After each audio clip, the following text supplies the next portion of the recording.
আজকে আপনাদের একটা জিনিস দেখাবো, সেটা হচ্ছে আমাদের এই যে আমরা যে সিমেন্ট সাইলো করছি, সিমেন্ট সাইলো যে স্লিপ ফ্রম শাটার, সেই স্লিপ ফ্রম শাটারের ব্যাপারে আমরা আজকে আপনাদের দেখাবো। এইগুলা হচ্ছে আমাদের স্লিপ ফ্রমের যে স্ক্যাফোল্ডিং, সেই স্ক্যাফোল্ডিং এটা। তারপর এই যে আপনাদের যদি আমি ক্লিয়ার ভাবে দেখাই, এখানে এই যে এটা হচ্ছে স্লিপ ফ্রমের যে স্ক্যাফোল্ডিং, সেই স্ক্যাফোল্ডিং এর ইয়াটা ফ্রেমটা এটা। এটা মূলত আপনার এখন আমরা হরিজন্টাল ভাবে রাখছি, সেটা ভার্টিক্যাল ভাবে হবে।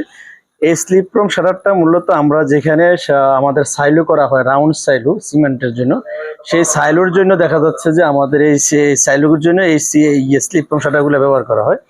এই শাটারটা মূলত আমরা যে এই যে এটা হচ্ছে স্লিপ ফ্রমের শাটার, আর এটা হচ্ছে আপনার স্ক্যাফোল্ডিং, আর এটা হচ্ছে আপনার স্লিপ ফ্রমের শাটার।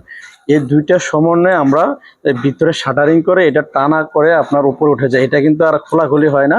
যখন আপনার 30 মিটার 40 মিটার হাইট ইয়া হয়, সাইলোগুলা হয়, তখন এই সাইলোগুলোতে টোটালি এটা আমরা যেই ইয়াগুলা দিয়ে আমরা ওইগুলা যে জগ, হাইড্রোলিক জগ দিয়ে আমরা প্রেস করে করে আমরা দেখা যাচ্ছে যে এটাকে আমরা 30 মিটার পর্যন্ত উঠে নিয়েছি।